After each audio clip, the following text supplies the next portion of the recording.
All right, the last topic, cryosurgery, the controlled freezing of disease. We have developed this for the profession in 1971.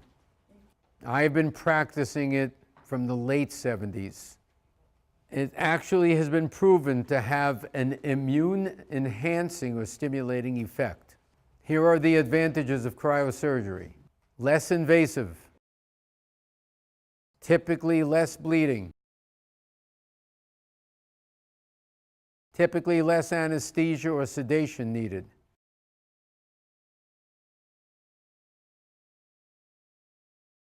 Tissue sparing, immune stimulating. This was during a routine dental, and my technician found a tumor that big of the tongue. I sent this picture to one of the #1 surgeons in the United States for his opinion. He said, if you remove this surgically, there will not be any tongue to support function. So he said, either you need to euthanize this dog or do your weird stuff. That's it being frozen. That's the cryosurgical probe. That's 2 weeks later, almost gone. And then the tissue comes in, it's tissue sparing. The body, a tumor is alive and growing. When you kill a tumor but leave it there, it becomes a foreign body. The body will reject something foreign.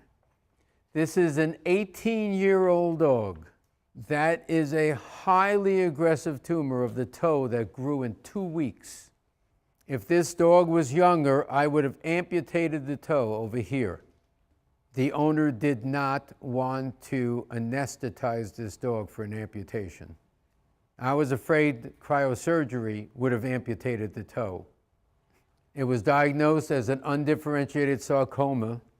Back to the embryo, the more undifferentiated, the more aggressive. That's the cryosurgery probe freezing the tumor. Took maybe 20, 25 minutes. 3 months later, it's the only thing that's left. The whole tumor is gone. I could show you easily 1,500 more cases. I have thousands and thousands of photographs of cryosurgery over the last 40 years. Why it's barely done in this profession, I don't know. But when I lectured a few days ago, a veterinarian from Tokyo came up to me, Osaka, and said she's been doing cryosurgery for 30 years. This is our liquid nitrogen tank. This is our gun that's hooked up to nitrous oxide. This is our thermocouple to measure temperature differentiation. If you get the tissue down to minus 21 degrees centigrade and freeze it twice, you'll destroy it. That's our liquid nitrogen storage, and that's our nitrous oxide tank. And here is something I think you'll find very interesting.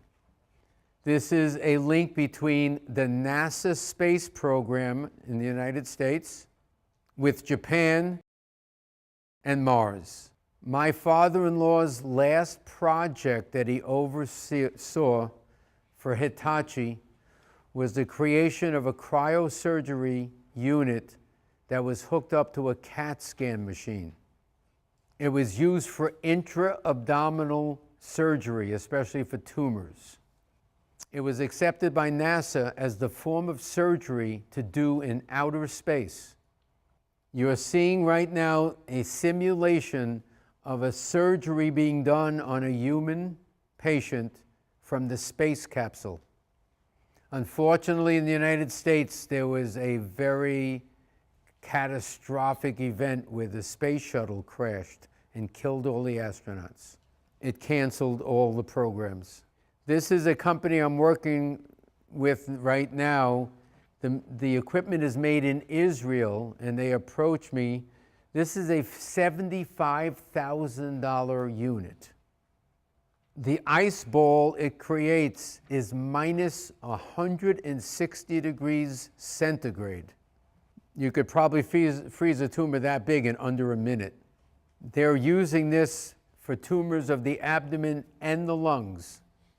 I am hoping to work with them to make it a lot less expensive for our profession. We're now working with a company that makes a vaccine from the actual tumor, and then you re-inject the augmented immune components back into the patient. Autologous vaccine for cancer. So the overview is, when I started, we called it holistic medicine. And remember, holistic doesn't mean alternative. Holistic is dealing with the patient as a whole. So conventional and alternative are both holistic. And then it became called complementary medicine. Now we call it integrative medicine. When I had lunch one day with Andrew Weil, he said, someday we're just going to be calling it real medicine. I think it should be called appropriate medicine or one medicine. Well, how about good medicine? This is my dog at the age of 11. 4 out of 5, 80% of all golden retrievers in the United States now get cancer. He lived until 19 years old. This is what it's about. It's not about treating disease. It's about creating wellness. This is our clinic.